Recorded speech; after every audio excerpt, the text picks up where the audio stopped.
لو انت مش عارف تخس يبقى الفيديو ده ليك. انا عارف انك اول ما بدأت دايت كنت بتنزل بسرعة، بس وصلت دلوقتي ان وزنك زي ما هو لولا انك بتبذل نفس المجهود والدايت اللي كنت بتعمله قبل كده. المشكلة مش فيك، ده جسمك هو اللي ضدك.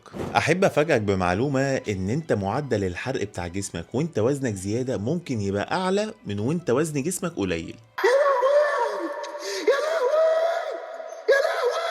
وده ببساطة علشان انت لما وزن جسمك يبقى كبير فانت محتاج مجهود اكبر علشان تتحرك، فعشان تبذل المجهود الكبير ده فانت محتاج معدل حرق اعلى. وكل ما وزن جسمك يقل كل ما جسمك يقول خلاص العبء اللي كان عليا راح، فانا مش محتاج معدل الحرق ده. وبص الجسم مش غبي، اول ما يلاحظ انك بدأت تقلل اكلك وتحرق دهون الجسم بيبتدي يحس انه في خطر، فيبدأ يقلل الحرق تلقائيا لحد ما يحافظ على الطاقة اللي موجودة في جسمك. يعني انت بتاكل اقل وبتتمرن اكتر بس جسمك بيبقى عايز يصرف طاقة اقل، والحالة اللي جسمك بيوصل لها دي اسمها ادابتيف ثيرموجينيسيس.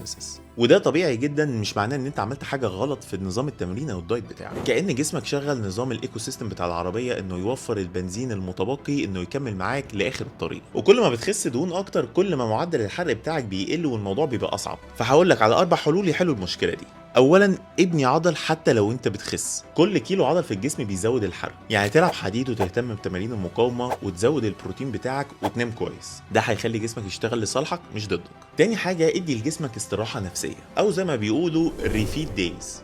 يعني ايه؟ يعني مره كل اسبوع او 10 ايام حاول تزود الكاربس في اكلك، بس تبقى كاربس نضيفه. ده هيخلي ان جسمك يطمن ويحس ان هو مش في مجاعه، ولو في اي هرمونات مضطربه هيبتدي يعدلها. تالت حاجه غير برنامج التدريب بتاعك كل شويه. يعني ايه اغيره كل اسبوع واسبوعين؟ لا، يفضل من كل 30 ل 45 يوم. لو جسمك حفظ التمرينه مفيش حاجه هتتغير. حاول تغير التكنيك او السرعه او الترتيب او الاحمال. اخر حاجه ما تخليش الدايت تعذيب. لما تقطع اكل جامد قوي جسمك هيقاومك. انزل تدريجي وخلي فيه مرونه في الاكل علشان جسمك يستوعب اللي انت بتعمله ويكمل معاك للاخر. ولازم تفهم ان ثبات الوزن مش اخر الطريق، دي مجرد علامه انك انت محتاج تغير الخطه مش توقف.